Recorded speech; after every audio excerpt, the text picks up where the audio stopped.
Hey everybody, it's Matt. This is a 10-minute Bible Hour podcast, and I hope stuff is going awesome for you. The world, it's hard to put your finger on what exactly the state of the world is right now. I'm not sure anybody really gets it, but it seems like when you read things about the news and the state of the world, it looks bad at times. But then when I walk out my front door and talk with people, it seems like people are pretty cool, and there's a lot of beautiful, rich things going on. So I don't know how it actually is. I'm not sure there's a way to even say how all the things actually are. All I can say is that sometimes, and in my country at least, it seems like every 4 years, we've just about healed up from the damage we did to each other the last time we had an election. And now all the wounds get pulled back open just before they're finished knitting. And as I'm recording this, we're in election year and crazy things are happening. And so I don't know. I guess I just wanted to turn on the microphone before we talk about Nehemiah and be like, hey, I hope things are going well. I hope you're finding richness in your time with your family and the people that you love. I hope that you are seeing the beauty of what God has made. I hope you are drinking deeply of beautiful art and redemptive things. And I hope that you are able to feel a sense of lightness and peace in the middle of a bunch of news stories and news cycles and things that maybe aren't trying to inspire such feelings of peace and grace in you. So, yep, you've been on my mind over the weekend as modern events have unfolded, and I found myself hoping that things are going well. Okay, Nehemiah 12.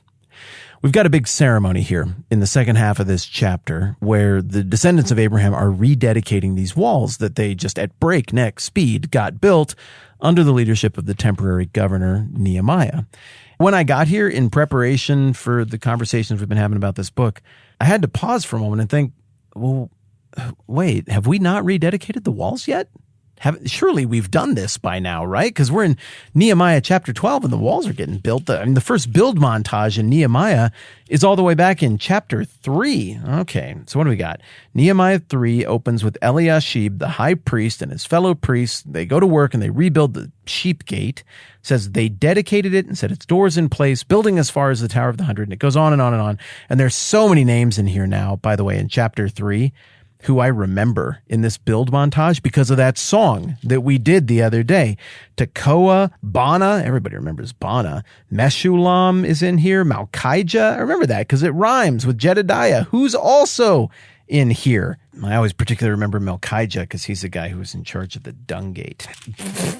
But then we go through chapter 4, and there's people attacking him and trying to keep him from building the wall. And in chapter 6, and you get to the end of chapter 6, I'm still I'm looking like, have we not rededicated this yet? Okay, chapter 6, verse 15. So the wall was completed on the 25th day of Elul in 52 days. Okay, again, awesome. When all our enemies heard about this, all the surrounding nations were afraid and lost their self-confidence because they realized that this work had been done with the help of our God. Okay, you should celebrate that. Now, you think God built up these walls through his miraculous providence. You should celebrate it. So probably the next line will be a dedication here in Nehemiah 6. But no, it's just more trouble. Also in those days, the nobles of Judah were sending many letters to Tobiah. That's right, Tobiah. Remember him? He was a jerk who was causing problems. So no, there's nothing in chapter 6 where we dedicate him. And then in chapter 7, Nehemiah says, after the wall had been rebuilt and I'd set the doors in place, I appointed gatekeepers and Levites. And then he goes into a long list of people that he's trying to get to move back into Jerusalem. Okay. Then we go to chapter 8 and we get the September 27th, 444 BC thing, the big reading of the law.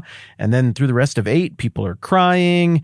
And then Nehemiah and Ezra are like, don't cry. It's time to be happy. And they're like, okay, our bad. And then they're happy for a while. And they're like, okay, now cry. And then all the people are like, okay, that's what we actually wanted to do all along. And then they cry and they're sad. And then in chapter 9, there's that big mass repentance where they follow the prayer of Ezra and everybody prays it together. And like, we accept your narrative. We were wrong. You were right. But there's no dedication in there. No dedication of the walls, that is. And then in chapter 10, yeah, you get all the details about the covenant that we went through, about how they were going to pay for all of this stuff and what the ground rules were going to be. And then in chapter 11, which we just got done with, they go through the names of the people who are going to resettle Jerusalem and the areas around Jerusalem. And then we're into chapter 12. That's it. Huh. It's a good thing I was not in charge of this rebuilding project because I would have forgotten to rededicate the walls. This totally slipped my mind. Well, thankfully, it didn't slip Nehemiah's mind. It looks like he put a lot of thought into this thing, and here's how it goes. Nehemiah 12:27. At the dedication of the wall of Jerusalem, the Levites were sought out from where they had lived and were brought to Jerusalem to celebrate joyfully the dedication with songs of thanksgiving and with the music of cymbals, harps, and lyres, not like people who lie, but like Lyres. So the Levites, a lot of those guys are going to be centered around the temple itself, but there are priestly roles and work to be done outside the walls of Jerusalem as well. So we're bringing everybody in, the whole religious class is going to have ownership of this dedication together, because the walls aren't just about the people who live inside them. That's the message that's being sent. The walls are about a whole people group, whether they are inside them or traveling abroad outside them. The singers also were brought together from the regions around Jerusalem, from the villages of the Netophathites, from Beth Gilgal, and from the area of Geba and Asmaveth, for the singers had built villages for themselves around Jerusalem. What? How fun! I did not remember that detail, but remember a page earlier in chapter 11, we discovered that there was a place called the Valley of the Craftsmen, which I think is the coolest sounding thing ever. It was a guild camp. It was where a whole bunch of people who did similar trades got together and compared notes and built things and collaborated. Awesome. Well, now we turn the page and we find out that there's also some kind of thriving music scene village, probably of people who are taking the ancient psalms and putting them to music in different ways.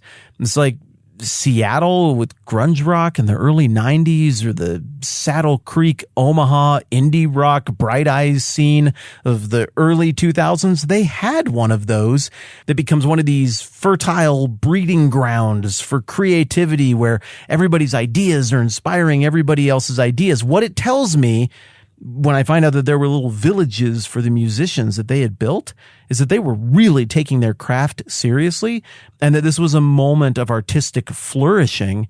And it's going to be pretty cool when all these people who are putting all their talents into this and collaborating together come out and actually show you what they've been working on. And that is coming up here in this ceremony just a few verses away. Verse 30, when the priests and Levites had purified themselves ceremonially, they purified the people, the gates, and the wall. Cool. That book ends very neatly. Remember the beginning of chapter 3, the build montage for the wall? It opens with Eliashib, the high priest, and his fellow priests went to work to rebuild the sheep gate. They dedicated it, and they set its doors in place. So it starts with a dedication from the priests, a purification, if you will, and it concludes with the same thing. And this purification is universal. It's for everybody. It's for the gates. It's for the walls, the blessing of God upon it, ritual purification. And then it goes on, but we get a pivot here in terms of the narrative perspective. Nehemiah 12:31. I had the leaders of Judah go up to the top of the wall. Oh, okay, so now Nehemiah is the projecting character again here.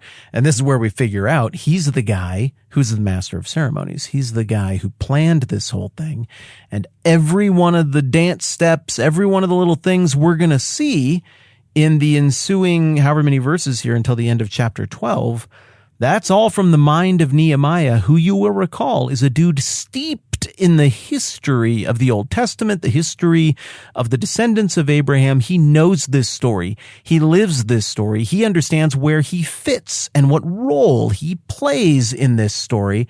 So as soon as you turn to verse 31, it says, I, and you know we're talking about Nehemiah, should get pretty excited because whatever's going to happen next, it's not going to be amateur hour.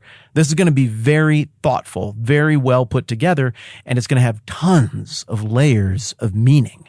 I had the leaders of Judah go up on top of the wall. I also assigned 2 large choirs to give thanks. One was to proceed on top of the wall to the right toward the dung gate. Hoshea and half the leaders of Judah followed them, along with Azariah, Ezra, Meshullam, Judah, Benjamin, Shemaiah, Jeremiah, as well as some of the priests with trumpets, and also Zechariah, son of Jonathan, the son of Shemaiah, the son of Mattaniah, the son of Micaiah, the son of Zachar, the son of Asaph. Okay, that name pops once again. I mean, anytime you see that guy's name or the names of his descendants, that's a psalmist. And then along with Asaph, his associates, we get a quick list of names here as well. Shemaiah, Azarel, Melai, Gileai, Mai, Nathanael, Judah, and Hanani, with the musical instruments prescribed by David, the man of God. Okay, I have to hit pause here somewhere to break all of this stuff down because I think it's getting really exciting. I can see what's happening here. But for the sake of time, I'm only going to tell you one thing today that I see that's happening here that is interesting. And then we're going to get into the deep water stuff that I think Nehemiah is trying to communicate with this ceremony that is set up tomorrow. The one thing that I think is really obvious is by having all the people parade around atop the walls, you're creating a cool amphitheater effect for everybody who's inside the walls participating. That's pretty obvious, and you can picture that. But also think about what it would be like for the people outside the walls to see this whole event going on. I mean, there's a lot of power being projected. There's wealth being expended, but also they're all down there below the walls, and maybe they haven't really seen the walls fully populated yet up there at the top. And they got to be thinking to themselves, it would be really hard for us to shoot things way up there at them because of how gravity is. And it would be really easy for them to shoot things down here toward us because of also how gravity is. This is, I know, just music and it's just a ceremony, but it's also a military flex. It has an element of military review or a military parade, a projection of power, even if it is a very ceremonial and dressed up projection of power. That's interesting to me. But what's really interesting are the nods to other things in the Old Testament that I think Nehemiah is trying to draw out here. Tomorrow we're going to talk about that, and we're going to try to envision what it would have been like to be at this event on this day. I think we're going to have a lot of fun with it. All right, that's plenty for now. I'm Matt. This is the 10-Minute Bible Hour podcast, and I meant the stuff I said earlier. I hope things are going awesome for you. Let's do this again soon.